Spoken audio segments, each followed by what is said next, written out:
Alors, Jeanne est un phénomène tout à fait unique dans l'histoire de l'humanité et même dans l'histoire de l'Église. D'abord parce que il y a peu de personnes qui ont autant vécu dans le surnaturel que Jeanne d'Arc, puisqu'elle a ses premières voix, ses premières interventions surnaturelles vers l'âge de 13 ans, et que ça, elle les aura tout le temps. Elle aura tout le temps un entretien avec soit Saint Michel Archange, soit Sainte Catherine ou Sainte Marguerite, soit parfois Saint Gabriel. Parfois, elle verra aussi Saint Louis, mais on ne sait pas s'il lui a parlé. Elle a très peu parlé sur ses voix. Elle ne voulait pas en parler. Et puis, heureusement, pendant qu'elle était interrogée, nous savons tout ça par son procès, hein, le procès de Rouen. Et le procès que l'évêque Cochon a fait à Rouen pour discréditer Charles VII, que Jeanne avait réinstallé sur le trône. Et donc il fallait faire établir par un tribunal ecclésiastique que Charles VII avait été conseillé par une dangereuse sorcière, quelqu'un qui était vraiment diabolique. Et donc on a fait un procès. C'est un procès ecclésiastique, c'est un procès d'inquisition. Et grâce à ce procès, nous avons toute l'histoire de Jeanne. Et donc au début de son procès, Jeanne indique bien au juge qu'elle dira rien, parce qu'elle ne sait pas du tout sur quoi elle va être interrogée, et puis elle ne veut pas porter atteinte à l'honneur de celui qu'elle a installé sur le trône, c'est-à-dire Charles VII. Et donc elle indique aux juges qu'ils peuvent l'écarteler à quatre chevaux, qu'ils ne sauront rien. Et puis, heureusement pour nous, plusieurs fois, elle parle avec ses voix pendant le procès, et ses voix lui disent «Réponds hardiment». Donc à ce moment-là, elle va répondre plus complètement. Et c'est comme ça qu'elle va nous expliquer que pour la première fois, vers l'âge de 13 ans, alors elle a cette formule qui est très très belle et qui plonge dans des abîmes de méditation. Quand j'eus l'âge de 13 ans, j'eus une voix de Dieu pour m'aider à me gouverner. Donc en fait, c'est pas du tout une espèce de marionnette que les anges auraient manipulé comme ça en disant tu vas faire ceci, tu vas faire cela. J'eus une voix de Dieu pour m'aider à me gouverner. Et on observe là la délicatesse de la démarche divine, et ça ressemble beaucoup à l'Annonciation, quand finalement la cour céleste suspend la rédemption de l'humanité au oui de Marie. Parce que si Marie avait dit oh, je suis pas sûr, ça me paraît un truc pas tout à fait net, bon, bah ça marchait pas. Donc en fait, tout était suspendu au oui de Marie, et Marie répond je suis la servante du Seigneur, qu'il me soit fait selon ta parole. Et Jeanne, de la même façon, enfin, c'est plus modeste quand même, c'est pas le registre de Marie, mais Jeanne répondra, mais elle gardera tout le temps juste une voix de Dieu pour m'aider à me gouverner. Elle gardera tout le temps le gouvernement d'elle-même, et elle discutera avec ses voix pour savoir ce qu'elle doit faire, ce qu'elle ne doit pas faire, selon ce qu'elle estime, elle. Pour ça, c'est la première chose. Et elle dit, la première fois, j'eus grand peur. Donc, c'est que cette voix est venue, c'est pas une voix intérieure, parce que les voix intérieures, elles font pas peur. Cette voix est venue vraiment de l'extérieur. Et elle le dit dans un texte qui est très beau, et que le poète chinois François Cheng a déclaré un jour à la télévision être le plus beau quatrain de la langue française, et donc, dit-il, le plus beau quatrain du monde. C'est un quatrain qui n'a pas de rime, mais c'est quand même un quatrain. Et pour décrire cette voix, Jeanne dit et vint cette voix environ l'heure de midi, au temps de l'été, dans le jardin de mon père. Tout ça est très très bien décrit, et on voit quelle est la personnalité de Jeanne. Midi, au temps de l'été. On ne peut pas imaginer plus solaire, on ne peut pas imaginer plus lumineux. D'ailleurs, tout dans les apparitions de Jeanne est marqué par la lumière. La lumière est extrêmement importante. D'ailleurs, les juges qui sont des grands théologiens et qui savent très bien que dans les apparitions divines, il y a beaucoup de lumière, et que dans les apparitions diaboliques, il n'y a pas de lumière. Il y a beaucoup de fumée, de rouge, de noir, mais il n'y a pas de lumière. Et alors il demande toujours, est-ce qu'il y avait de la lumière? Et Jeanne répond, oui, il y avait beaucoup de lumière. Il y avait 300 torches, sans même compter la lumière spirituelle. Puis elle s'interrompt et puis elle leur rajoute, toute lumière ne vient pas que pour vous. Et moi, si j'avais été son avocat, à ce moment-là, je lui aurais dit, Jeanne, ça, c'est pas nécessaire, franchement. Mais comme disait son meilleur historien, si elle n'avait pas été comme ça, elle n'aurait pas été Jeanne d'Arc. Donc en fait, elle a un côté à la fois hardi, mais presque insolent. Mais elle veut montrer que... Et elle répond, elle obéit à ses voix, elle répond hardiment. Et elle répond hardiment qu'elle a été vraiment entretenue, éduquée par ses voix. On s'est beaucoup demandé d'où venait la qualité de la langue de Jeanne d'Arc. Jean Cocteau disait le plus grand écrivain de langue française, c'est Jeanne d'Arc. Et le poète Jules Laforgue disait elle parle un français de Christ. Et tout le monde s'est étonné de ce qu'une petite bergère qui n'était jamais allée à l'école, qui, comme elle disait, ne savait ni A ni B, parlait un français si pur et si beau. Et en fait, on le comprend un peu quand on se souvient que de l'âge de 13 ans jusqu'à sa mort, c'est-à-dire à 19 ans, elle a été pendant 6 ans en compagnie permanente avec les anges, et notamment avec les anges, et notamment avec Saint-Michel, dont elle dit, de la voix de Saint-Michel, cette voix est belle, et douce, et humble, et parle le langage de France. Donc en fait, elle décrit très bien ses voix, et puis elle décrit aussi son cheminement personnel, intérieur, en se demandant si ces voix sont vraiment de bonnes voix, si c'est vraiment des voix qui viennent de Dieu. Et au bout d'un moment, elle dit qu'elle s'est aperçue que ces voix ne lui disaient que de bonnes choses, et que donc elle pouvait leur faire confiance. Donc en fait, elle a exercé sa raison, son intelligence, pour essayer de comprendre ce que ces voix voulaient, et pour essayer de voir si ces voix étaient vraiment des voix divines. Alors, c'est quelque chose qui a énormément frappé les historiens, et ça les a tellement frappés que beaucoup, même des historiens catholiques, n'osent pas parler des voix de Jeanne. Parce que c'est tellement extraordinaire qu'on se dit, oui, mais en fait, ça va pas paraître vraiment stupéfiant. Et en fait, on est vraiment, c'est vrai qu'on est frappé.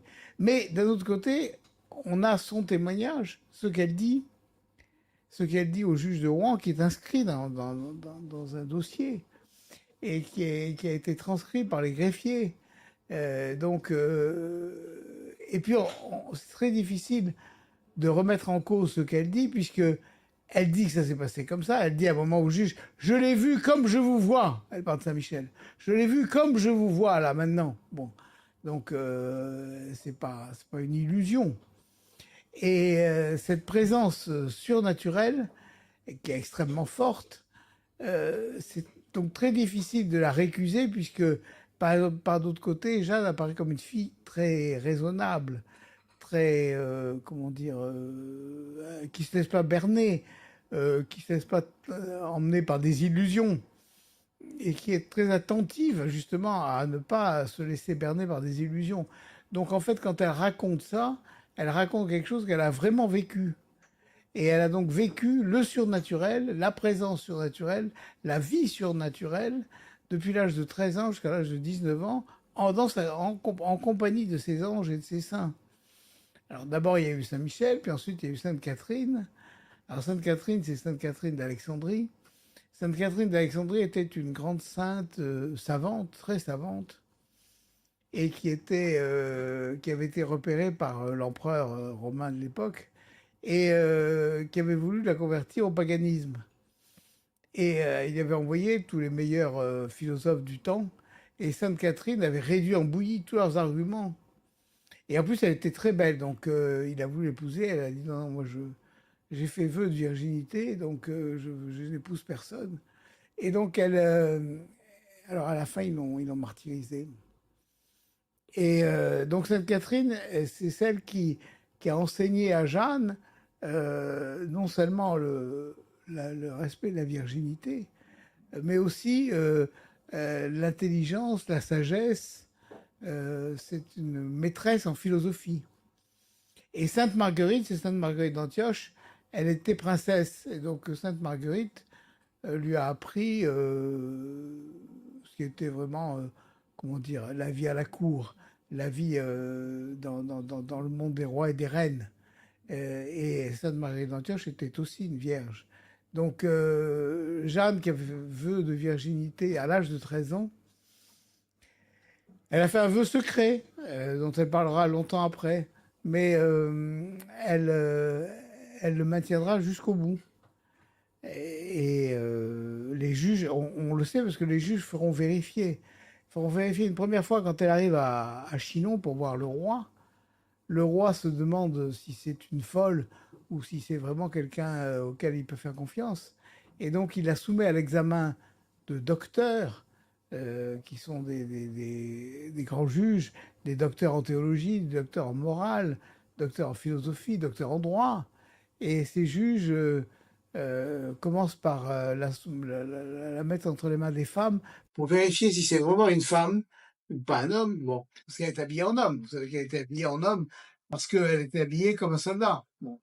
Et, euh, et donc, on vérifie, les femmes disent, oui, c'est une femme, elle est du sexe féminin, et c'est une vierge. Et donc, cette vérification sera faite aussi une seconde fois à Rouen. On verra que c'est aussi que c'est vraiment une femme, c'est pas un homme déguisé en femme ou une femme déguisée. Enfin, et c'est aussi une vierge. Bon, et cette virginité, elle la gardera jusqu'au bout. Et beaucoup de ses ennemis penseront que sa force vient de sa virginité. C'est pour ça que, à un moment en prison, juste avant sa mort, il y a un lord anglais qui viendra essayer de lui enlever sa virginité, de la forcer, de la violer en fait. Mais il n'y arrivera pas. Mais Jeanne, à partir de ce moment-là, veut mourir parce que elle veut plus rester dans cet état comment dire, d'extrême vulnérabilité à toutes les menaces masculines et toutes les menaces de la soldatesque. Car il faut dire qu'elle est enfermée dans sa prison, dans sa cellule, et elle a deux gardes qui sont dehors et deux gardes qui sont dedans, dans la cellule. Et elle, elle est sur son lit, et sur son lit, elle a à chaque poignet des chaînes qui pendent, qui sont attachées avec au pied, enfin au bas des chaînes, des grands boulets qui l'empêchent de se lever, quoi. Et elle a sur elle-même une grande barre de bois qui est elle-même attachée par des chaînes aussi, de façon à l'empêcher de se lever, parce qu'elle s'est évadée plusieurs fois, donc on a très peur qu'elle s'évade. Donc elle est très très attachée. Quand elle doit se lever, comme elle dit, par nécessité de corps, il faut qu'elle appelle les gardiens pour leur demander de l'aider à se lever, d'enlever tout ça. Donc c'est aussi extrêmement humiliant. Elle a une situation elle n'a jamais un instant de solitude. Elle a une situation extraordinairement humiliante. Et les juges l'ont mise avec des soldats qui sont le plus bas de la soldatesque, ce qu'on appelle à l'époque les houspilleurs, ceux qui sont chargés de faire les basses œuvres que personne ne veut faire. Ce sont les houspilleurs qui, après la bataille d'Azincourt, ont égorgé les chevaliers français qui avaient été prisonniers. Et les chevaliers anglais ne voulaient pas égorger les chevaliers français parce que c'était contraire à la loi de la chevalerie. Et en même temps, c'était, estimait-il, une absurdité parce que le chevalier qui était prisonnier était prisonnier sur, comment dire, sur parole. Et donc, il ne s'évadait pas. Et pour retrouver sa liberté, il payait la rançon, il faisait payer la rançon par les siens, ce qui permettait à l'autre armée de nourrir l'effort de guerre. Bon. Donc les chevaliers avaient dit au roi d'Angleterre que c'était une folie c'était une folie et c'était contraire aux lois de la guerre de faire égorger les chevaliers français. Mais le roi d'Angleterre estimait que s'il liquidait comme ça toute l'élite française, il n'avait plus personne pour s'opposer à lui, et donc il a fait égorger, sauf Charles d'Orléans, qui était le cousin du roi, et Jean d'Alençon, qui était aussi un cousin du roi, et qui a été racheté par sa femme, qui s'est ruiné pour le payer la rançon. Et donc, et Jean d'Alençon sera l'un des compagnons de Jeanne. C'est celui qu'elle appelle mon beau duc. Et à un moment, le duc veut pas la suivre. Il dit non, Jeanne, ça suffit, maintenant il faut arrêter un peu. Et Jeanne lui dit, auriez-vous peur, mon beau duc? Ne savez-vous pas que j'ai dit à votre épouse que je vous ramènerai, j'ai promis à votre épouse que je vous ramènerai sain et sauf. Donc n'ayez pas peur. Bon, et moi, il lui dit, est-ce que vous avez de bons étriers? Il dit, pourquoi il va falloir fuir? Il dit, non, non, il va falloir courir très vite pour les rattraper, les Anglais. C'était à la bataille de Patay, quand elle a flanqué elle a pris la revanche d'Azincourt, puisqu'il y a eu 4000 soldats anglais enfin, au tapis, pour un Français. Et Jeanne dit, c'est un de trop. Bon.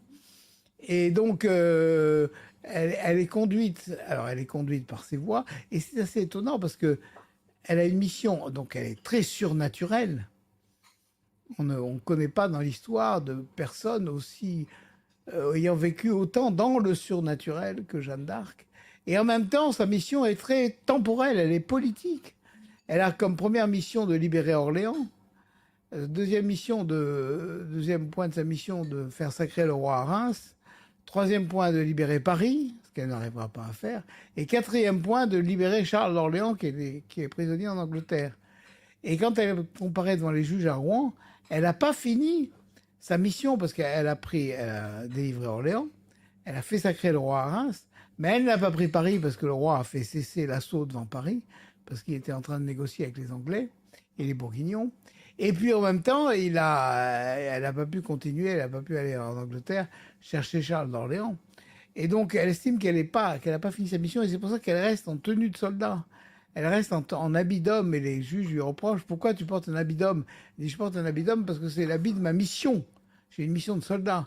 Et donc tant qu'elle n'a pas fini sa mission, elle estime qu'il faut qu'elle reste en habit d'homme. Et elle pense que cette bataille judiciaire, c'est une bataille d'un autre style que celle qu'elle a connue, mais qu'elle va la gagner. Il n'y a pas de raison qu'elle ne la gagne pas.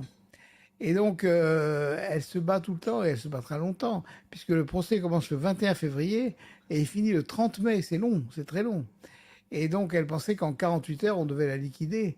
Mais elle gagne du temps, elle essaie de gagner du temps, parce qu'elle pense que ses amis vont venir la libérer. Surtout que ses voix lui disent, Jeanne, tu seras libérée par grande victoire. Mais elle ne comprend pas tout de suite que cette grande victoire, ça va être son martyr. Parce que ses lois lui disent aussi, Jeanne, ne te chaille pas de ton martyr. Ne te fais pas de soucis de ton martyr. Tu iras bientôt en paradis. Et quand elle dit, ne te chaille pas de ton martyr, quand les juges lui disent, c'est quoi votre martyr? Elle dit, c'est ce que je suis en train de vivre ici, en prison. C'est ça mon martyr. Bon. Elle ne pense pas que c'est le feu dans lequel elle va être jetée. D'ailleurs, elle est très... quand elle apprend qu'elle va être brûlée, elle a un mouvement de révolte parce que on ne brûle que celles qui ont un corps impur. Et son corps, elle dit, comment mon corps net et entier va être brûlé? Mon corps que j'ai gardé, pur de tout, elle va être brûlée comme si j'étais une corrompue, comme si j'étais une prostituée. Et donc elle est vraiment, c'est vraiment extraordinairement douloureux, moralement plus que physiquement, parce que physiquement elle a peur de rien, Jeanne. Elle a peur de rien du tout. Elle a connu les batailles, elle a été blessée plusieurs fois, elle a toujours été en tête à l'assaut. C'est pas du tout, elle n'a pas du tout peur, ni du feu, ni de la torture, ni de rien. Mais elle est vraiment, sur le plan moral, elle est vraiment extraordinairement choquée de penser que son corps va être brûlé comme si elle était une sorcière. Et donc, et ben, finalement, à la fin, elle accepte. Elle accepte et elle finira en criant non, mes voix ne m'avaient pas trompé. Non, mes voix ne m'avaient pas trompé. Et elle prononcera 6 fois, et 7 fois même, 6 fois le nom de Jésus, et le 7e fois dans un grand cri que tout le monde a entendu. Et ça a été son dernier mot. Et donc, et vous savez qu'après, le bourreau est allé pour nettoyer toutes les cendres, et il a trouvé le cœur, et le cœur n'avait pas brûlé. Alors, il ne sait pas que faire, et il remet de la poix et de l'huile brûlante pour essayer de faire brûler le cœur, et le cœur ne veut pas brûler. Alors, il est complètement affolé, il se dit, mais c'est pas possible, j'ai jamais vu ça de ma vie. Et il va voir le cardinal de Winchester, qui est celui qui domine tout le procès, qui est le frère du roi d'Angleterre, et il lui dit, le cœur ne veut pas brûler. Et le cardinal lui dit, jette tout ça à la Seine, et qu'il reste rien, rien, rien. Donc il jette tout. Mais après, il est complètement... Et c'est lui qui dira, j'ai brûlé une sainte, j'ai jamais vu ça. Et donc, on l'emmènera dans une taverne pour lui faire boire, pour lui faire oublier ce drame qu'il n'oubliera jamais. Et donc je le dis maintenant à ceux qui veulent aller chercher, parce qu'il reste beaucoup de choses à trouver de Jeanne. Dans le fond de la Seine, il y a son cœur. Bon. Et, eh ben à Rouen. Mais il est peut-être remonté depuis, on ne sait pas. On ne sait pas. Alors peut-être un jour, il reste les deux écrits, les deux registres du procès de Poitiers et de Chinon, les premiers procès de Jeanne, là où elle a été interrogée pour savoir si elle était sorcière ou si elle était, comme disait le roi, de bonne doctrine et de bonne mœurs. Et les juges diront elle est de bonne doctrine et de bonne mœurs. Et ces deux procès ont été perdus. Et très souvent, dans le procès de Rouen, Jeanne dit « Mais vous avez qu'à vous référer au livre de Poitiers et tout ça. Et dans le livre de Poitiers, j'ai déjà répondu à toutes ces questions. » Mais le livre de Poitiers, on ne le trouve pas. Alors on pense que l'évêque Cochon, qui dirigeait le procès de Rouen, s'était fait communiquer les livres de Poitiers. Et les livres de Poitiers étaient tellement favorables à Jeanne qu'il les a détruits. Bon, il a détruit tout ce qui était favorable à Jeanne. Mais il n'a peut-être pas tout détruit parce qu'il reste peut-être des copies quelque part. Donc on espère qu'un jour on trouvera. Alors il nous reste à nous le procès de Rouen, où il y a 4 manuscrits, 2 en français et 2 en latin. Parce que Jeanne était interrogée en français, mais parce qu'elle ne connaissait pas le latin. Mais la langue judiciaire de l'époque, c'était le latin. Donc les greffiers faisaient une traduction simultanée. Et c'est pour ça que vous avez sur le dossier, alors vous avez 2 greffiers qui notaient en français et 2 greffiers qui notaient en latin. Et en latin, évidemment, ils ne mettent pas Jeanne répond, mais respondit Johanna, et il y a la traduction faite au fil de la plume. Et donc, en comparant tout, on arrive à refaire vraiment le script, comme on dirait en matière de cinéma, du procès de Jeanne de façon très complète. Et c'est un document que Quicherat, qui était grand patron des archives au XIXe siècle, a donné à son ami Michelet, quand Jules Michelet écrivait l'histoire de France.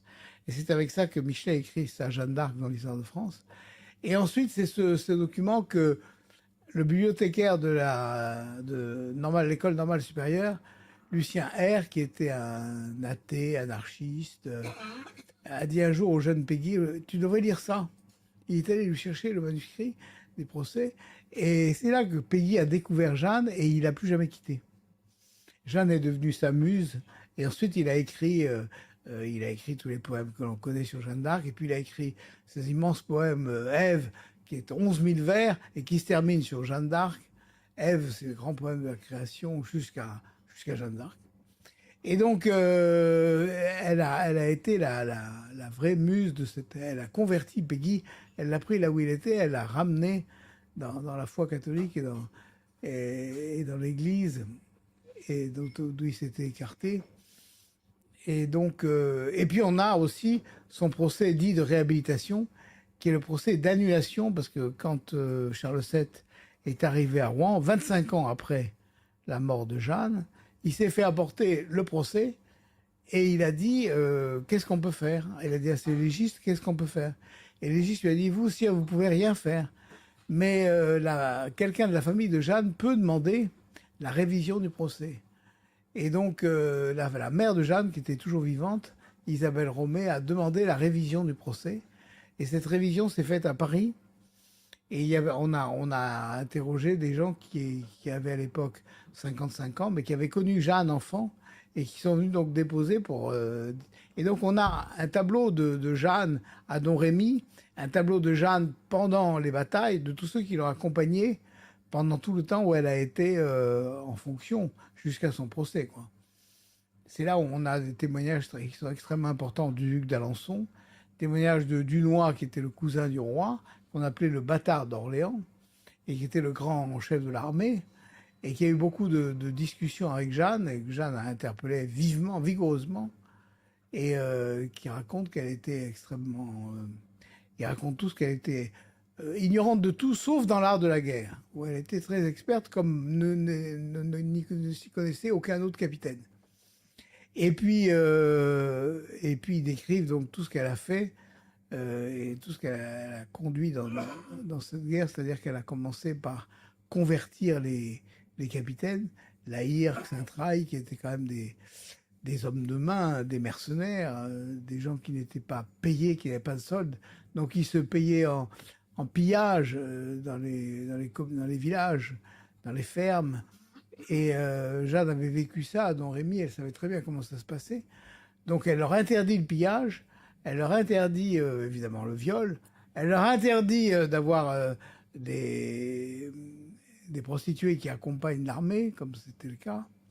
Il y avait derrière l'armée tout un monde de gens qui apportaient les cuisines et puis aussi enfin, des mauvais lieux, quoi. Et Jeanne a interdit tout ça. Et elle met en tête de l'armée des prêtres qui chantent des louanges. Et puis, l'armée commence par un premier convoi qui est un convoi de prêtres. Ensuite, il y a le convoi des militaires qui suivent derrière. Bon. Et puis, elle contraint tous ces capitaines à se confesser. Ils se confessent devant tous leurs hommes qui sont là, qui voient leurs capitaines à genoux en terre. Bon. Elle leur interdit de jurer. Bon. Au lieu de dire, elle leur dit ne jurez pas comme vous jurez avant. Si vous avez besoin de jurer, dites par mon Martin ou par mon bâton, mais pas par le nom de Dieu. Bon. On ne jure pas en vain le nom de Dieu. Elle, très souvent, elle dit en nom Dieu. Alors ça ressemble un peu à nom de Dieu, mais c'est pas ça. C'est en nom Dieu, au nom de Dieu. Je vous le dis, elle le dira aux juges de Poitiers. Quand les juges de Poitiers lui diront, mais enfin Jeanne, si le ciel veut que la France soit libérée, c'est pas la peine de livrer bataille. Et Jeanne répond, en nom Dieu, les hommes d'armes batailleront et Dieu donnera la victoire. Et donc, elle répond, et cette réponse est restée très célèbre, parce qu'elle est la marque du réalisme de Jeanne, qui est liée aussi à sa foi extrêmement forte. Mais, comme disait Peggy, en commentant cette phrase de Jeanne, demander la victoire et ne pas avoir envie de se battre, je trouve que c'est mal élevé. Donc, voilà. Et donc, elle leur a imposé à la fois le devoir de se battre et en même temps la foi dans la victoire parce que Dieu va la porter. Vous savez que quand elle livre bataille à Orléans, d'abord elle arrive et elle voulait passer par un certain endroit qui était l'endroit le plus direct pour aller libérer Orléans. Et Dunois, qui était le grand maître des armées, l'a fait passer par un autre endroit qui était beaucoup plus long et beaucoup plus compliqué. Et quand elle arrive et qu'elle trouve Dunois, elle lui dit « C'est vous le bâtard d'Orléans ?» Alors il répond « Oui, c'est moi. » « Ben, je vous félicite pas. » Parce que vous m'avez fait passer par là et c'est pas par là qu'il fallait passer. Il fallait passer par là-bas. Et il lui dit « Mais Jeanne, le vent était contraire. » Et Jeanne lui répond « Le vent tourne. Le vent, ça tourne. » Et à ce moment-là, le vent se met à tourner. Et donc Dunois se dit « Ouf. Celle-là, c'est pas n'importe qui. » D'abord, c'est pas n'importe qui à la façon dont elle lui avait parlé. Et en plus, c'est pas n'importe qui si elle fait tourner le vent. Bon. Et donc, elle finira par être très obéie. Mais elle est obligée de se battre tout le temps. Parce qu'au conseil du roi, elle a des opposants. La Trémouille, qui est le principal conseiller du roi, ne peut pas la sentir parce qu'il sent qu'elle a trop de... peut pas la supporter. Il sent qu'elle a trop d'influence sur le roi. Regnault de Chartres, qui est le grand ministre du roi et qui est l'archevêque de Reims, la déteste. Et d'ailleurs, dès qu'elle sera prisonnière, Regnault de Chartres fera une lettre en disant qu'il ne faut pas du tout s'affoler de la prison de Jeanne, qu'elle a fini son boulot, que maintenant c'est fini, c'est terminé. Bon. Et pourtant, c'est elle qui lui a rendu Reims, parce qu'il ne pouvait plus rentrer dans Reims. Hein. Et elle a libéré Reims pour que le roi soit sacré à Reims. Et c'est Regnault de Chartres, l'archevêque, qui a sacré le roi à Reims. Bon. Donc Jeanne lui a donné tout ça et pourtant il déteste Jeanne. Donc elle faisait la guerre, elle faisait non seulement la guerre à l'extérieur, mais elle faisait la guerre à l'intérieur parce que les généraux aussi ne l'invitaient pas. Et ils faisaient leur réunion d'état-major pour décider ce qu'on allait faire. Et elle arrivait en pleine réunion en disant vous avez décidé quoi? Alors il dit ben voilà, Jeanne, on a décidé qu'on allait faire ceci. Il dit vous êtes allé à votre conseil, moi je suis allé au mien. Et le mien est meilleur que le vôtre, donc vous allez faire ce que je vais dire. Bon. Et donc, le général il lui dit non, Jeanne, on va pas faire ça. Alors elle appelle toute la foule d'Orléans, et il y a le gouverneur d'Orléans, Monsieur Gaucourt, qui se met à la porte pour obéir aux généraux, et qui dit non, Jeanne, on passera pas par là, l'ordre a été donné de ne pas passer par là. Et elle lui dit écartez-vous, parce que sinon tous ces gens vont vous faire du mal, et ça me ferait de la peine qu'ils vous fassent du mal. Donc écartez-vous, monsieur, vous n'êtes pas un bon homme, vous n'êtes pas un bon homme, écartez-vous. Donc il s'écarte. Et Jeanne passe avec tous les Orléanais qui veulent aller derrière elle. Et elle prend les Bastilles anglaises et elle libère Orléans. contrairement à toutes les décisions qui avaient été prises par par les généraux.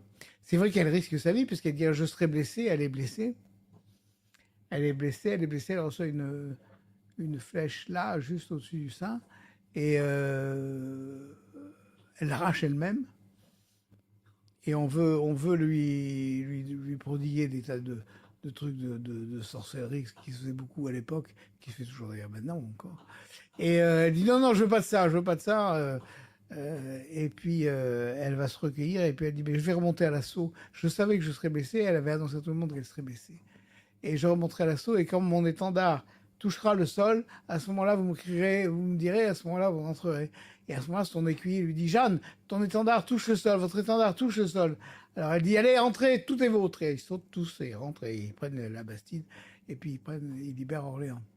Et donc, alors elle est aussi extraordinairement attentive au sort de tous les soldats, y compris les soldats anglais.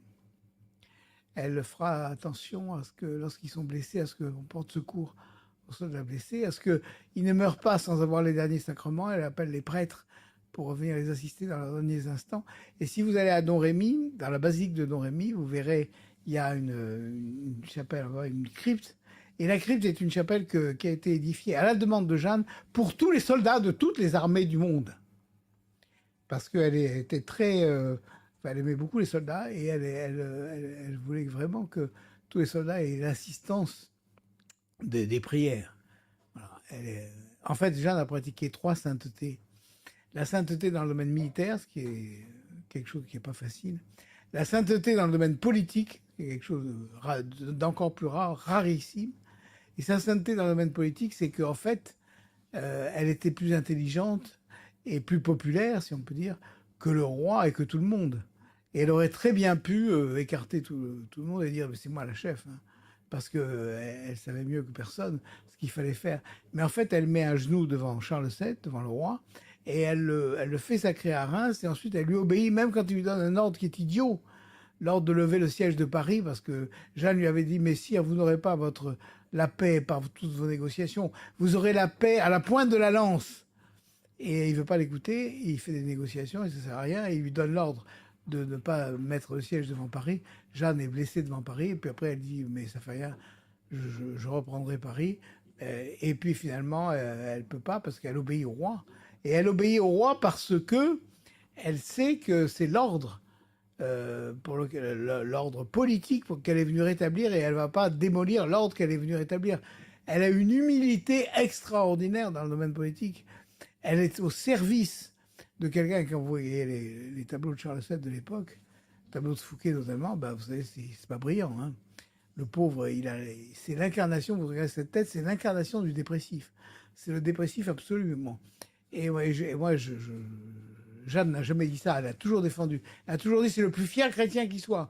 Mais je pense que quand elle est arrivée à Chinon et qu'elle a mis un genou en terre devant le Charles VII, elle a dû se dire il va falloir faire avec ça. Bon, c'est pas, c'était pas le beau duc d'Alençon. Hein.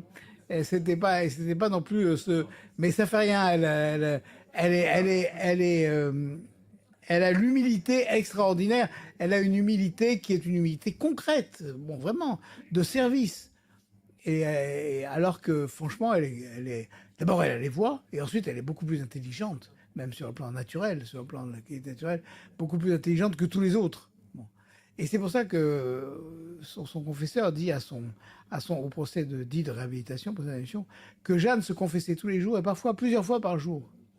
Et on se demande comment elle pouvait faire pour faire autant de péchés, si on peut dire. Mais en fait, ce dont on se rend pas compte, c'est qu'elle était une vedette mondiale. D'abord, elle faisait la guerre, comme je l'ai dit, à l'intérieur. Elle avait des hostilités dans le Conseil du Roi, donc elle faisait la guerre dans le Conseil du Roi. Elle faisait la guerre dans le Conseil des Généraux. Elle faisait la guerre aux Anglais à l'extérieur. Bon. Et elle faisait la guerre tout le temps. Et en même temps, quand elle arrive quelque part, tout le monde vient lui baiser les mains, elle lui présente les enfants pour qu'elle les touche, les malades pour qu'elle les guérisse. Et elle dit d'ailleurs en riant, touchez-les vous-même, ça vous fera aussi bien. Bon. Et puis en fait, donc il faut qu'elle se garde tout le temps et de l'orgueil et de la vanité et de la colère. Et elle est très impatiente de tempérament, de nature. Donc bah, elle a besoin vraiment de chaque fois de faire le point sur elle-même. On pense toujours, moi je pense toujours quand je vois ça, que nos vedettes aujourd'hui du monde politique seraient peut-être moins folles si elles faisaient comme Jeanne, au fond, le point sur elles-mêmes le matin, à midi et le soir. 3 examens de conscience, hein, sur ce qui s'est passé dans la journée, ou dans la nuit, ou ce qui va se passer dans la journée. Et pour confier tout ça au Seigneur avant de démarrer, et puis en plein milieu, et puis à la fin. Et donc, elle a donc une vie comment dire, un moment, c'est extraordinaire. Elle est prisonnière à la tour de Beaurevoir, c'est juste après la bataille de Compiègne, quand elle a été faite prisonnière. Et c'est Jean de Luxembourg qui l'a faite prisonnière. Et il la vend aux Anglais. Il la vend aux Anglais, il la vend le prix d'un roi. 10 000 écus, le prix d'un roi. Car les Anglais la réclament pour faire le procès. Pour lui faire le procès. Et c'est l'université de Paris qui voulait faire le procès de Jeanne et qui avait écrit, et Cochon était grand chancelier de l'université de Paris, et qui avait écrit au roi d'Angleterre, racheter Jeanne pour la juger. C'est la première fois dans l'histoire qu'on voit des vainqueurs qui jugent un vaincu. On n'avait jamais vu ça. Et en fait, ils trouvent rien. Ils ont cherché des crimes de guerre, ils n'en ont pas trouvé. Ils ont cherché des perversions sexuelles, ils n'en ont pas trouvé. Ils n'ont rien trouvé contre Jeanne, rien. Ils avaient envoyé des gens à Dorémy pour enquêter sur son enfance. Et ces gens sont revenus et ils ont dit au juge Cochon, ben, ce qu'on nous a dit sur cette jeune fille, on aurait aimé l'entendre de notre mère ou de notre sœur. Alors Cochon lui a dit, ben, alors vous dégagez. Et si vous dégagez pas, je vous fais jeter à la Seine. Donc il dégage. Bon. Et ils ont pas témoigné en faveur de Jeanne, ils ont témoigné qu'après de ce que je viens de dire là. Et donc, en fait, ils n'ont rien trouvé. C'est pour ça qu'ils ont essayé de la piéger pendant le procès, en lui posant des tas de questions sur la foi, parce que si elle faisait une erreur sur la foi, elle avait un péché d'hérésie, et le péché d'hérésie, à ce moment-là, comme c'est un tribunal d'inquisition, permettait de la condamner. Et elle résiste à tout. Quand les juges lui disent, Jeanne, êtes-vous en état de grâce? Elle répond, si je n'y suis, Dieu m'y mette, et si j'y suis, Dieu m'y garde. Et alors, ils sont vraiment stupéfaits. Enfin, le greffier note qu'il y a eu un grand silence chez les juges et qu'ils sont restés suffoqués. Ils sont restés d'autant plus suffoqués que cette prière, si j'y suis, Dieu m'y garde, si je n'y suis, Dieu m'y mette, c'est une prière que normalement le prêtre récite avant de monter à l'autel, en allant de la sacristie à l'autel. Donc les juges devaient savoir cette prière, qui est une prière dite prière du prône et que Jeanne leur envoie dans la figure. Et donc, et c'est à la fois une réponse magnifique sur l'état de grâce, et c'est une réponse aussi extraordinaire parce que elle les renvoie à une liturgie qu'ils devraient connaître, qu'ils ont connue, que peut-être ils ne pratiquent plus, mais qui évoque chez eux forcément des souvenirs. Et donc, elle est vraiment elle répond, d'ailleurs, quand à un moment elle a une réponse sur l'Église, à un moment le juge lui dit, Jeanne, euh, êtes-vous fidèle à l'Église? Oui, je suis fidèle à l'Église. Êtes-vous obéissante à l'Église? Oui, je suis obéissante à l'Église. Êtes-vous obéissante à l'Église et de l'Église et de Jésus-Christ, de qui êtes-vous le plus obéissante? Elle répond, m'est avis que de l'Église et de notre Seigneur Jésus-Christ, c'est tout un. Pourquoi faites-vous difficulté que ce soit tout un? Eh bien, cette formule de l'Église et de Jésus-Christ, c'est tout un. Si vous l'examinez, elle est encore plus ramassée, plus forte que la formule de Saint Paul sur l'Église et le Christ. Et donc, Jeanne est une très grande théologienne. Et c'est une très grande théologienne parce qu'elle a une vie de foi très profonde, très vraie. C'est pas des discours, c'est pas des baratins, c'est quelque chose de vécu, de profondément vécu. Et quand elle leur dit, oui, je suis obéissante à l'Église, et il faut obéir à l'Église, Messire Dieu, premier servi. Et elle leur envoie ça dans la figure en disant, vous, les évêques et les prêtres, si vous ne servez pas d'abord Dieu, bah, vous n'existez pas en fait. Votre pouvoir et votre... Parce qu'à l'époque, ils ont un pouvoir énorme. Et là, ils ont le pouvoir de la brûler, de la condamner à mort. Et votre pouvoir n'est qu'un pouvoir abusif s'il n'est pas au service de Messire Dieu, premier servi, qui sera la ligne directrice de la vie de Jeanne. Et donc, alors, évidemment, c'est un personnage qui a beaucoup, enfin,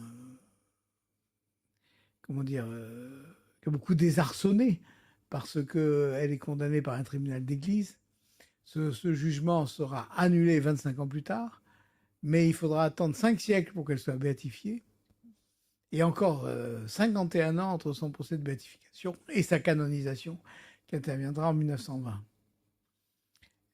51 ans, donc on a souvent dit, certains historiens même ont dit, et je lis encore, qu'elle a été canonisée comme ça vite, pour faire bien, parce qu'il fallait faire plaisir à la France. C'était la sortie de la guerre de 14-18, mais c'est pas vrai du tout. 51 ans, c'est pas un travail bâclé, hein.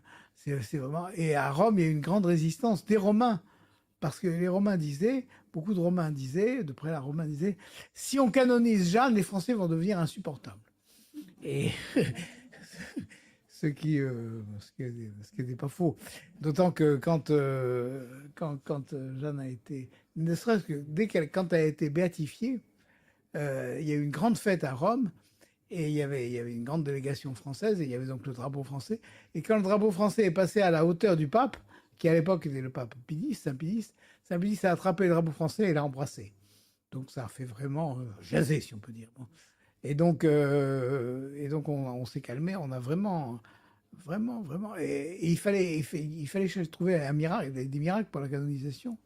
Et alors il y avait un évêque cardinal Touché, qui était évêque d'Orléans, et qui était un grand promoteur de la canonisation de Jeanne, et il cherchait un miracle.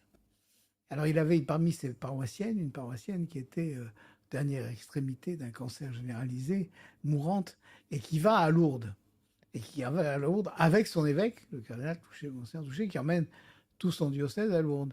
Et il dit à cette dame, vous allez demander votre guérison à Lourdes, mais vous n'allez pas la demander à la Sainte Vierge ni à Sainte Bernadette, vous allez la demander à Sainte Jeanne d'Arc. Bon, la malade, très obéissante à son évêque, arrive à Lourdes, demande sa guérison à Sainte Jeanne d'Arc et guérit. Donc, elle est guérie, miracle, on ne comprend pas, son cancer, elle est guérie. Et Monseigneur Touché dit, c'est pas un miracle de Sainte Bernadette ni un miracle de Notre-Dame, c'est un miracle de Jeanne d'Arc. Et il envoie ça au pape. Et le pape dit, ces Français sont cinglés. Et il a mis, le témoignage du cardinal Touché, qui était pourtant pas n'importe qui. Il a mis dans un tiroir en disant, non, il faut arrêter là, il faut vraiment arrêter un peu. Bon. Et ça leur monte à la tête. Donc, et ça a retardé considérablement la canonisation. Mais en fait, à la fin, bon, elle a quand même eu ses miracles et elle a quand même eu sa canonisation. Et elle a été ensuite déclarée par la loi du 14 juillet 1920, après, pas avant, après, par la République française, héroïne nationale. C'est la seule personne de notre histoire qui a été déclarée héroïne nationale par une loi, qui est une loi votée à l'unanimité des deux chambres du Sénat et de l'Assemblée nationale, et promulguée le 14 juillet 1920 par M. Raymond Poincaré, qui était à l'époque président de la République. Je ne sais pas si c'était Poincaré ou si c'était Deschanel. Je crois pas. Enfin, pas le président de la République. Bon, non, je crois pas que c'était pas Poincaré. Et donc, enfin voilà. Donc, elle a les deux qualifications. Elle a la double qualification de sainte de l'Église et de héroïne nationale. Mais elle est un petit peu oubliée dans les deux côtés, parce qu'elle fait un peu peur. Et déjà, elle faisait peur. Alors, je reviens à mon histoire de la tour de Beaurevoir, quand elle était prisonnière à Compiègne. C'est vous dire la personnalité de Jeanne. Elle est donc prisonnière à Beaurevoir, et elle s'évade. Une première fois. Elle s'évade en enfermant son gardien dans sa propre cellule à elle. Et elle sort. Et on la rattrape juste à la sortie du parc du château où elle était prisonnière. Et là, on la met tout en haut de la tour, fermée. Et la tour fait 30 mètres. Et elle dit, elle parle avec ses voix, et elle dit, il faut que je m'en aille. Il faut que je m'en aille parce que j'ai appris que les Anglais avaient décidé de reprendre Compiègne. Et pour punir Compiègne d'être passé du côté du roi de France, de tuer tous les mâles de Compiègne jusqu'à l'âge de 7 ans. Ce qu'on appellerait aujourd'hui un crime de guerre, voire un crime contre l'humanité. Et donc, elle dit, mais ça, c'est pas possible, on ne peut pas laisser faire ça, c'est pour braves gens de Compiègne, il faut que j'y aille. Et les voix lui disent, Jeanne, tu peux pas y aller, tu es prisonnière, tu peux pas. Et ne t'en fais pas, Dieu portera secours aux bonnes gens de Compiègne. Et Jeanne répond, si Dieu porte secours aux bonnes gens de Compiègne, je veux y être. Et ça ne veut pas dire qu'elle se méfie de Dieu, ça veut dire qu'elle sait, par expérience, Jeanne, elle sait elle-même que Dieu n'agit pas de façon directe, il agit par personne interposée, il agit par... Et donc, elle fait partie des gens qui sont utilisés pour ça. Et donc, elle sait elle sait comment faire pour protéger Compiègne. C'est d'ailleurs pour ça qu'elle était venue, qu'elle était revenue et remontée de la Loire pour protéger Compiègne contre les Anglais. Donc, une première fois, elle l'avait protégée, même si elle avait été faite prisonnière, elle. Et là, il faut qu'elle y retourne une seconde fois. Bon. Et donc, elle ne sait pas comment faire. Et alors, à un moment, elle saute. Et ses voix lui disent, Jeanne, ne saute pas. Et elle dit, elle dit, oui, mais de toute façon, il faut que j'y aille. Donc, elle saute. Elle saute, et en sautant, elle crie, Jésus-Marie, sauvez-moi. Et elle tombe de 30 mètres. Et elle aura un demi-miracle, c'est-à-dire qu'en fait, elle restera pendant 48 heures sans pouvoir parler, sans pouvoir manger, sans pouvoir boire, mais elle n'a rien de cassé. Et alors, quand elle raconte ça aux juges, les juges lui disent, Jeanne, vous avez fait un grand péché, parce que vos voix que vous dites de Dieu vous interdisez de sauter, et vous avez sauté, donc vous avez désobéi à vos voix. C'est pour ça que je dis, quand elle dit je suis une voix de Dieu pour m'aider à me gouverner, elle a gardé le gouvernement d'elle-même tout le temps, y compris là. Là, elle fait le contraire de ce que ses voix lui disent. Elle dit oui, j'ai désobéi à mes voix, oui, j'ai désobéi à mes voix, et je m'en suis confessé. Parce que ses voix lui ont dit, bon, c'est bien, Jeanne, de t'être repentie, mais maintenant, il faut que tu ailles te confesser de nous avoir désobéi. Donc, elle s'est confessée, et je m'en suis confessé. Et Cochon, l'évêque, lui dit, est-ce que vous avez fait grande pénitence? Et elle répond, le mal que je me suis fait en tombant a suffi comme pénitence. Donc, là, au moins, le juge est renvoyé dans ses buts. Bon, et voilà. Donc, il y a un mélange de surnaturel extraordinaire et de naturel avec ce qui ne se départit jamais chez Jeanne, c'est le sourire, voir le rire, voir l'humour, ce qu'on appelle l'humour, qui est un mot anglais qui pour Jeanne ne va pas tellement, mais elle a beaucoup de sens de la dérision et elle a beaucoup de répartie. Voilà, elle a beaucoup de répartie. Quand il y aura le procès dit d'annulation, le procès qu'on appelle de réhabilitation aussi, les juges de Poitiers viendront témoigner. Et il y a un juge de Poitiers qui était du Limousin, qui parlait comme ça, avec un accent du Midi un peu forcé, et qui dit qu'il a dit à Jeanne, Jeanne, est-ce que Saint-Michel parlait bien le français? Et Jeanne lui répond, meilleur que le vôtre. Voilà. Et c'est le même qui raconte qu'il avait dit à Jeanne, croyez-vous en Dieu? Et Jeanne lui avait dit, mieux que vous. Bon. Et donc, voilà. Donc, il y a cette répartie très vive. Et en même temps, cette soumission, cette humilité très forte, très grande, qui fait qu'elle accepte tout. Elle accepte tout, elle prend tout en gré, comme le chantera plus tard François Villon. Et elle accepte tout pour l'accomplissement de sa mission, de la mission qu'elle a reçue. Donc, c'est très difficile.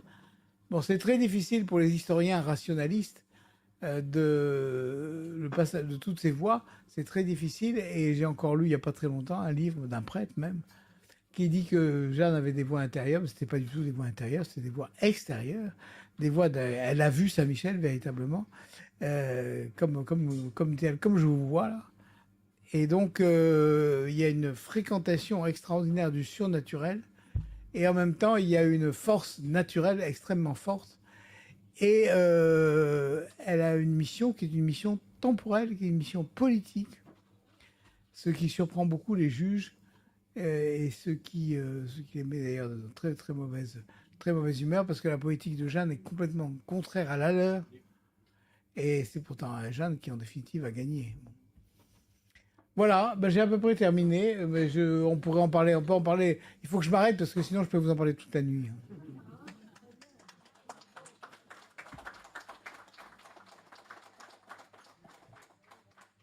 Si vous avez des questions. Un grand merci. Oui, peut-être des questions. Là, il y a une question là. Je voulais savoir comment Jeanne a fait pour échapper au viol de celui qui est entré dans sa tour. Elle était en prison. On ne sait pas, mais je pense qu'elle s'est battue. s'est battu. Elle lui a assez fait mal pour le décourager. Ben, pour le décourager, oui. Et c'était pas un soldat, c'était un milord. Elle dit, un milord est venu à essayer de me forcer. C'est quoi ça, Un milord, c'est-à-dire un seigneur. Ah ouais, mais qui était du camp adverse? Oui, qui était un anglais, oui, oui. Ah ouais, je vois. Et Saint-Michel, les voix qu'elle avait vues, il était de où, lui? Il avait vu où de son vivant? Qui Saint-Michel, mais c'est Saint-Michel Archange, c'est le chef des anges. Oui, ah oui, pardon, oui, il a jamais été sur Terre. Ah non, il n'a jamais été sur Terre, non. Ah ouais, non, Non, non, il a été au Mont Saint-Michel, qui a été construit en. Non, mais c'est le prince de la milice céleste, c'est un archange. il est apparu la première fois au Mont Il est apparu, non, il est apparu à Jeanne, oui, mais il est apparu au Mont Saint-Michel la première fois. La première fois qu'il est apparu, c'est dans le sud de l'Italie, au Mont Sant'Angelo. C'est là où il est apparu pour la première fois en l'an 600. Puis il est apparu au Mont Saint-Michel en l'an 1100. Et il a demandé que soit construit, comme il a demandé que soit construit une chapelle à Sant'Angelo, enfin dans le sud de l'Italie, il a demandé qu'une basilique soit construite au Mont Saint-Michel. Et la basilique a été construite. Et ensuite, mais il a apparu à Jeanne. Alors, on va fêter ça. Les 600 ans de l'apparition de ces Jeanne. À Jeanne, c'est. Alors, on pense que c'est, elle dit, au temps de l'été. Donc, on pense que c'est vers mai-juin, probablement, de l'année, quand Jeanne avait 13 ans. Donc, elle est née en 1612, donc en 1625. Donc, fin 2024, nous allons faire un grand pèlerinage à Domrémy pour la Saint-Michel, le 29 septembre, et nous allons nous allons prier Saint-Michel. Ça sera à peu près les 600 ans de l'apparition de Saint-Michel à Jeanne d'Arc.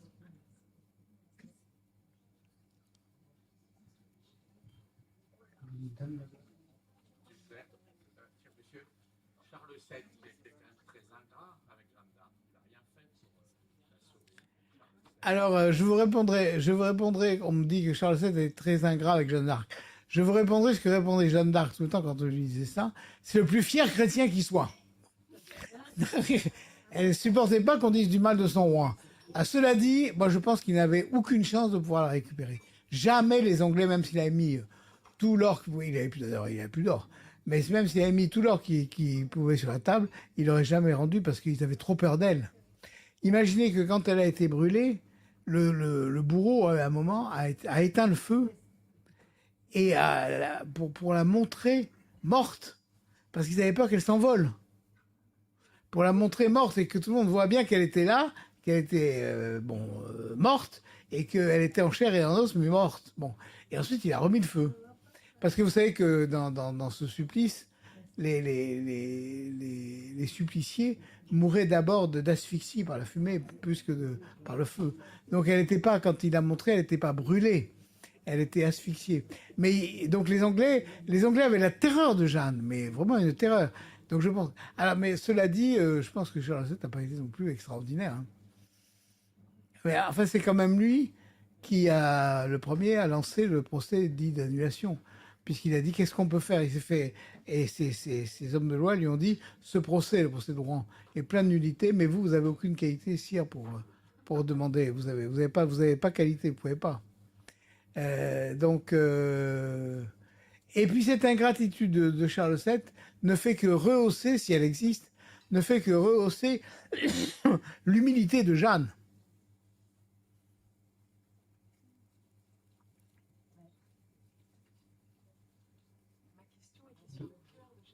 Est-ce que vous pouvez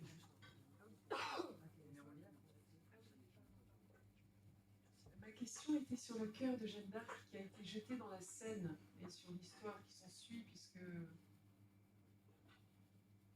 Ben, on ne sait pas où il est. D'accord, je sais bien, mais est-ce qu'il n'y a pas une anecdote, ou en tout cas quelqu'un qui dit que pour le futur Saint-Roi, c'est comme ça qu'on reconnaîtra le futur Saint-Roi dans les prophéties, puisque la France. Ça peut-être, mais moi, je suis pas capable de vous répondre sur cette question. Ce que je sais, c'est que moi, je souhaiterais bien qu'on retrouve ce cœur. D'où vient cette histoire que ce cœur sera reconnu ira dans les mains du futur Saint-Roi? D'où vient cette histoire? Je sais pas. Je sais pas. Honnêtement, je sais pas. Mais il y a énormément autour de Jeanne. Déjà de son temps, il y avait énormément de légendes autour d'elle. C'est une légende. Et mais après, il y a des tas de gens qui vous disent, mais Jeanne, il y a des gens qui disent que Jeanne est apparue et qu'elle a dit je reviendrai. Mais moi, je réponds toujours, mais en fait, là où est Jeanne, aujourd'hui, comment dire, elle est plus puissante pour le royaume de France, là où elle est au ciel, que si elle revenait à cheval ici. Bon, c'est évident. Moi, j'ai fait une procession, j'ai fait l'année dernière, en 2022, une procession dans Paris avec une Jeanne à cheval, qui a fait de Saint-Roch à Saint-Roch en passant par Notre-Dame, Saint-Michel, le quai des Grands Augustins, la rue de Rivoli, le pont Neuf, la rue de Rivoli et Saint-Roch. Donc ça a duré 2h30. Elle a marché à cheval pendant 2h30 avec ses écuyers dans Paris. C'est la première fois que Jeanne, dans l'histoire, marchait à cheval dans les écuyers. Et tous les gens me disaient, les policiers me disaient, mais ne faites pas ça, ne faites pas ça. Ça va faire des désordres et on va pas être capable de tenir. Alors, et en fait, ce qui s'est passé, c'est que les touristes qui étaient là, et il y a énormément de touristes dans ce quartier, étaient complètement sidérés de voir Jeanne entourée de ses... Et donc, ils ont suivi. Et donc, ils nous ont fait une protection meilleure que toutes les protections possibles. Parce que c'est une protection d'anglais, souvent, ou d'américains, des gens qui parlaient anglais, en tout cas, et qui suivaient Jeanne et qui applaudissaient. Et voilà. Et donc, en fait... Mais je la regardais et je suis très fier, très content d'avoir fait ça. Mais je pense que Jeanne est beaucoup plus puissante sur le cœur de Dieu qu'elle ne l'est si elle revenait aujourd'hui à la tête de ses troupes à cheval. Hein. Bon. C'est évident. Donc, mais alors de son temps, il y a énormément de légendes, parce qu'il y avait une légende qui courait de son temps, qui disait que le royaume de France serait perdu par une femme, c'était la mère de Charles VII, Isabeau de Bavière, qui avait vendu le royaume au traité de Troyes. Elle a vendu le royaume à l'Angleterre, et elle a déshérité son fils Charles VII. Et ce traité, qui est un traité fou, a été construit par l'Université de Paris, dont Cauchon était le grand maître. Et c'est pour ça que l'Université de Paris détestait Jeanne, parce que Jeanne a mis par terre tout le plan que l'Université de Paris avait construit pour mettre fin à la guerre de 100 ans. Et elle a tout mis par terre, Jeanne. Donc ces juges, qui étaient tous des gens extrêmement savants, parce que l'Université de Paris, elle se définissait elle-même comme le clair soleil de la chrétienté, en toute humilité. Et si vous voulez savoir ce qu'est l'Université de Paris dans ce temps, vous prenez aujourd'hui l'ENA, Polytechnique, Normal Sup, l'école de guerre, et les Bernardins, et puis au-dessus, vous mettez encore l'Université de Paris. Voilà. Vous avez quelque chose, c'est le top du top du top du top. Et tous ces juges, parce que Jeanne, je ne vous l'ai pas dit, mais Jeanne, elle est devant 41 juges. Ils sont 41. Et ils sont tous docteurs de l'Université de Paris. Docteurs en l'un et l'autre droit. Il y a le grand inquisiteur, il y a le grand docteur de ceci, il y a le grand docteur de cela, etc. Et elle est là, elle arrive, elle a 19 ans. Elle est avec ses cheveux courts, là, qui est un peu repoussée en prison parce qu'elle n'est pas retournée chez le coiffeur. Et puis elle est avec son petit juste au corps. Et elle est comme ça, comme un jeune chevalier, comme un jeune page. Et elle arrive et elle se moque d'eux. Et ils sont outrés. À un moment, ils lui disent, Jeanne, est-ce que vous aviez de l'argent? Elle dit, bah, j'avais 12 000 écus, mais c'est pas beaucoup pour mener la guerre. Et eux, ils pleurent pour avoir 1 écu par mois, pour être payé 1 écu par mois, ces grands juges. Bon. Et il voit cette gosse qui a 12 000 écus qui dit, oh, c'est pas grand-chose pour mener la guerre. Hein. Bon. Le roi lui avait donné 12 000 hommes, 12 000 écus et 12 chevaux, tout ce qu'il avait. Il avait fait, comme on dit au poker, tapis. Il avait tout mis. Voilà. Il avait tout misé sur Jeanne. Si vous pensez que 12 000 hommes aujourd'hui, c'est un corps d'armée. Donc Jeanne a 17 ans, elle est générale de corps d'armée. Et ça, c'est jamais vu dans l'histoire. À 17 ans, César, il n'existait pas. À 17 ans, Napoléon, il est lieutenant. Il n'y a qu'Alexandre le Grand, mais Alexandre le Grand, il est fils de roi. C'est inouï. Ça s'est jamais vu, l'histoire de Jeanne. Jamais, jamais. C'est pour ça que c'est vraiment quelque chose qui mérite qu'on le médite sans arrêt. Quoi. Jean du Luxembourg, la trahison de Jean du Luxembourg qu'il a vendu aux Anglais, pour quelle raison Jean du Luxembourg? Ben, Jean de Luxembourg, il était allié aux Anglais. C'était un bourguignon. a été allié aux Anglais, les Bourguignons et les Luxembourg. Et donc, mais Jean de Luxembourg a très bien traité Jeanne, parce que la femme de Jean de Luxembourg, qui s'appelait Jeanne d'ailleurs, a été très, comment dire, très respectueuse de Jeanne d'Arc. Et pendant qu'elle est chez Jean de Luxembourg, à la tour de Beauvoir, sauf quand on la met tout en haut, là, elle est très bien traitée. Elle est même tellement bien traitée qu'elle arrive à s'évader. Et son frère vient la voir parce que son frère sait que elle avait un anneau et que quand elle a été faite prisonnière, on lui a pris son étendard que les Bourguignons ont découpé en tout petits morceaux qui se sont partagés et ils ont pris son anneau. Et son frère est venu lui apporter un autre anneau. Et cet anneau, ensuite, quand elle est arrivée à Rouen, les juges lui ont pris. D'ailleurs, à un moment, à la 6e séance, Cochon lui dit « Jeanne, est-ce que vous aviez un anneau ?» Et Jeanne lui répond « Oui, vous l'avez, c'est mon anneau, vous l'avez, rendez-le-moi !» Et c'est cet anneau qui est revenu en France il y a 2 ans. Non, pas au Puy au Puy du Fou. Au Puy du Fou. C'est le Puy du Fou qui l'a racheté.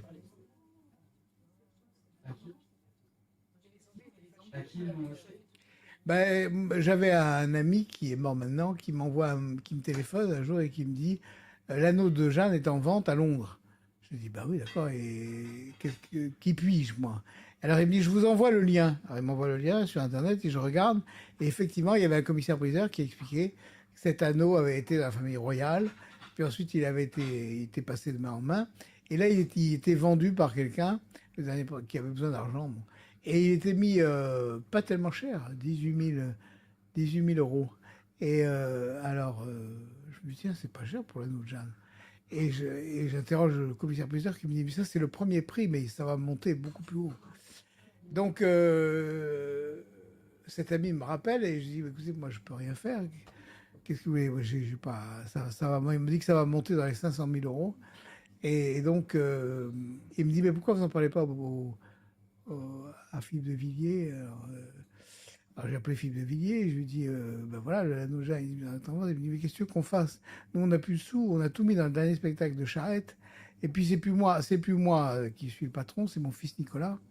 Et d'ailleurs on est en pleine réunion, ben je te passe Nicolas. Bon. Donc il me passe Nicolas et je raconte à Nicolas l'histoire de l'anneau. Et puis 5 minutes après ou 10 minutes après, Philippe me rappelle et il me dit qu'est-ce que tu as dit Nicolas? Je dis bah, la même chose que ce que je t'ai dit. Parce qu'il est rentré dans la salle du conseil, il a dit on arrête tout, on rachète l'anneau. Et alors j'ai dit bah, ton fils c'est un vrai chevalier, il perd pas de temps. Alors Philippe de Villiers qui a été secrétaire d'État à la culture, etc., me dit mais il faut d'abord interroger les autorités. Alors il a interrogé le ministre de la Culture, il a interrogé la mairie d'Orléans, il a interrogé l'historien de Jeanne d'Arc à Rouen, et tous ils ont dit ah ben on va réfléchir. Bon. Et réfléchir, c'est réfléchir, il était en vente. Donc on n'a pas le temps de réfléchir. Hein. Donc celui qui a été le meilleur là-dedans, c'est Nicolas qui a dit bon, on réfléchit pas, on fonce. Et il a fait un appel dans la nuit à tous les gens qu'il connaissait en disant on rachète l'anneau, il faut nous envoyer de l'argent. Et au dernier, alors ça montait, et puis il y avait, à la fin, il n'y avait plus qu'une personne en face. Et ce qu'on a su après, c'est que l'avocat qu'avait pris Nicolas de Villiers, c'était l'avocat habituel de l'ambassade de France à Londres. Et donc celui qui était en face s'est dit « Ouh, mais ça doit être l'État français qui est en face de moi, donc je ne vais pas pouvoir lutter », donc il a plié. Et en fait, ce n'était pas l'État français. C'est sur cette méprise que... Lui, c'était un collectionneur particulier, mais il s'est dit « Si j'ai en face de moi un État, je ne marcherai pas, enfin, j'y arriverai pas ». Et c'est comme ça qu'ils l'ont emporté. Alors, il l'a emporté, et donc... l'avocat a fait signer à Nicolas Duguay des tas de papiers qu'ils a signés comme on fait d'habitude sans les lire. Bon. Et puis il est rentré en France avec son anneau. Et ils ont fait tout un battage de savoir l'anneau est rentré et tout. Et à ce moment-là, ils ont reçu un mot du département d'État du Royaume-Uni qui disait mais en fait, je vous signale que vous avez signé que cet anneau ne quitterait pas le territoire de l'Angleterre, du Royaume-Uni, sans l'autorisation du Conseil supérieur du patrimoine. Alors vous êtes parti sans cette autorisation. Donc vous allez maintenant le ramener pour avoir l'autorisation. Alors Philippe m'appelle et me dit c'est toi qui nous as mis dans cette truc, il faut que tu nous en sortes, tu es avocat.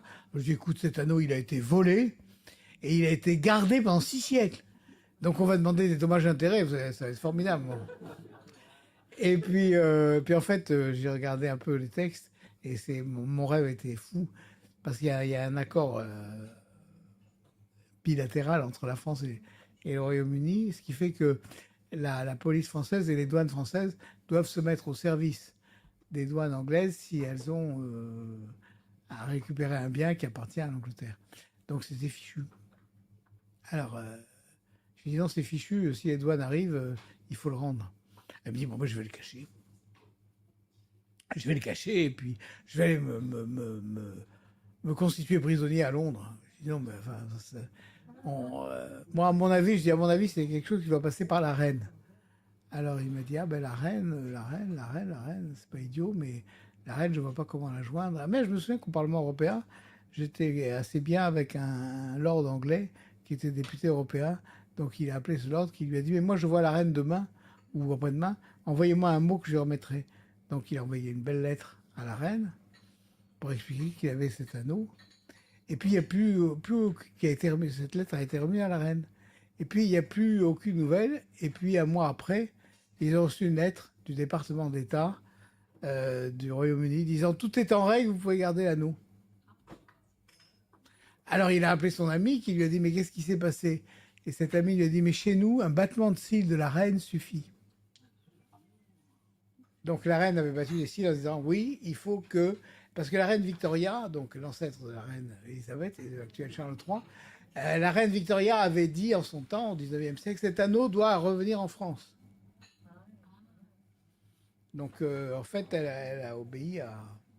C'est pour ça que si aujourd'hui vous allez au Puy du Fou, à la fin de la visite, vous arrivez dans le château, et puis on va vous emmener à une chapelle, et vous allez voir un objet extraordinaire qui est ici par la bienveillance de sa gracieuse majesté, la reine d'Angleterre. Voilà. Ce qui fait que l'anneau a fait la réconciliation. Parce que, je ne sais pas si vous le savez, mais Jeanne est très célèbre. Elle est plus célèbre en Angleterre que chez nous. Elle a sa statue à Westminster, dans Westminster Abbey, elle a sa statue. Elle est très, très... Et tous les jeunes Anglais, à l'école, apprennent l'histoire de Jeanne d'Arc. Et ils sont très... comment dire... très honteux d'avoir brûlé.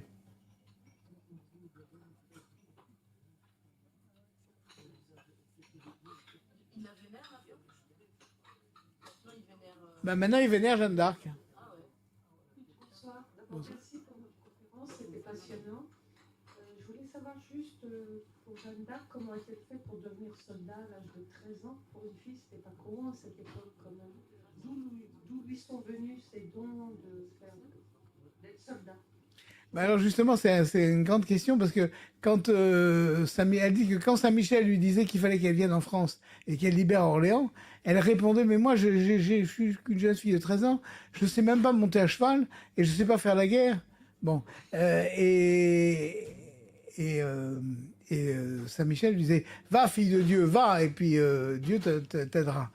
Donc alors elle a finalement elle a mis 4 ans quand même à se décider. Hein. Elle a mis 4 ans. Et pendant 4 ans, alors, est-ce qu'elle a appris à monter à cheval? C'est pas impossible. C'est pas impossible. Mais c'est pas impossible parce que celui qui l'emmène à Vaucouleurs voir le capitaine de Baudricourt, qui est le gouverneur de Vaucouleurs, c'est son cousin, Durand-Laxart. Et Durand-Laxart, c'est un charbonnier. Les charbonniers, c'est les gens qui vivent dans les forêts et qui font du charbon de bois. Et à l'époque, les charbonniers étaient disciples de saint François d'Assise. Ils avaient, comme on dit, la foi du charbonnier. C'est là que vient l'expression. C'est des hommes de grande foi. Bon. Et en même temps, c'était des hommes qui connaissaient parfaitement la forêt et qui connaissaient parfaitement comment se conduire à cheval dans la forêt. Alors on pense que Jeanne a été avec eux et que c'est là qu'elle a appris. Parce que c'est quand même étonnant. La jeune fille qui est venue défiler dans Paris, elle faisait partie d'un groupe qui a fait Vaucouleurs, Chinon, en février, du 11 février au 22, enfin, de la fin février à début mars, exactement dans les conditions de Jeanne d'Arc. Et d'ailleurs, elle a dit qu'il a fait froid. Je veux dire qu'elle a dû avoir froid, hein, parce que. Et donc, elle a dit, mais il fallait être une cavalière extrêmement expérimentée. Et donc, c'était une très bonne cavalière, mais probablement, son père était quand même un propriétaire terrien assez, enfin, je dis pas assez aisé, mais c'était quand même un laboureur qui avait des chevaux, déjà. Donc, elle a peut-être monté à cheval.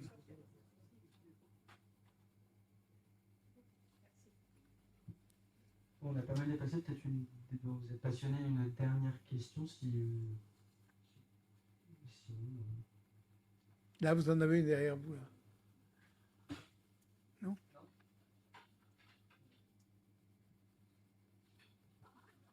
Qu'est-ce qui explique l'intérêt que Dieu a marqué pour la France avec Jeanne d'Arc? Ah! Ah! Il y a cette question. Cette question, moi, je me souviens, la première conférence que j'ai faite sur ce sujet, c'était à l'auditorium des avocats, à la maison des avocats, et j'ai vu arriver un de mes lointains cousins, cousin de mon épouse, qui était juge au tribunal de commerce. Et je lui dis, mais qu'est-ce que tu fais là? Il me dit, je suis venu t'écouter pour savoir pourquoi Dieu a choisi Charles VII et il a choisi la France et pas l'Angleterre. Je lui dis, bah, assieds-toi là, tu vas pas être déçu. Bon, voilà. Et en fait, il y a une question qui est extrêmement simple, déjà, c'est que le bon droit était pour Charles VII. Charles VII était le fils de Charles VI, et Charles VII devait normalement hériter de Charles VI. Et quand ce traité de Troyes qui donne le royaume à un autre est une violation du droit, et il est signé par un roi, Charles VI, qui est fou à l'époque. Vous savez, Charles VI est fou. Donc vous avez un traité qui est signé par un roi fou, qui déshérite son fils au profit d'un autre. Bon, le bon droit était effectivement du côté de Charles VII. Et dans toute l'histoire, on voit cette idée du bon droit, elle est très présente. Quand Charlemagne livre bataille, juste après la mort de Roland à Roncevaux, il dit à ses preux nous avons avec nous le bon droit. Bon. Et c'est la grande question. Et c'est la première question que posait Saint-Louis chaque fois. Mais où est le droit? Où est le bon droit? Sommes-nous dans notre droit? Donc là, le bon droit, il est pour Charles VII, c'est évident. Et donc, ça ne vous étonnera pas, le bon Dieu est pour le bon droit. Bon. Il n'est pas pour les gens qui font du mauvais droit et qui violent les traités. Et, bon, et ensuite, après, il y a quelque chose de beaucoup plus fort, c'est que le royaume de France était, comme le dit Jeanne, le roi de France était le lieutenant du roi des cieux. D'ailleurs, elle dit à Charles VII, vous êtes le lieutenant du roi des cieux. Donc, pourquoi on ne sait pas pourquoi. On ne sait pas pourquoi. Oui, Saint Grégoire le Grand dit à propos de, quand il écrit à Saint Louis, il lui dit, comme Dieu a choisi la tribu de Juda au milieu de toutes les tribus d'Israël, ainsi il a choisi le royaume de France au milieu de tous les royaumes. Et donc, il y a des mystères de l'élection divine. Il y a un mystère d'élection.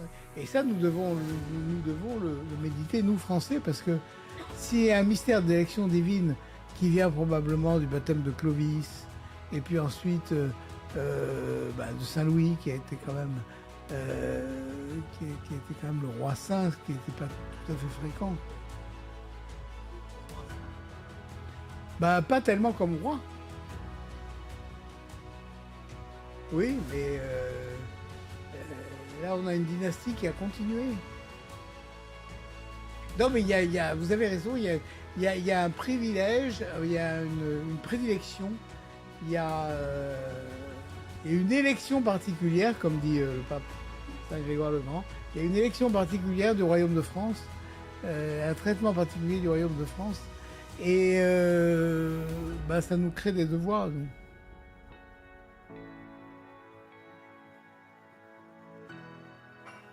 Je pense qu'on va s'arrêter là.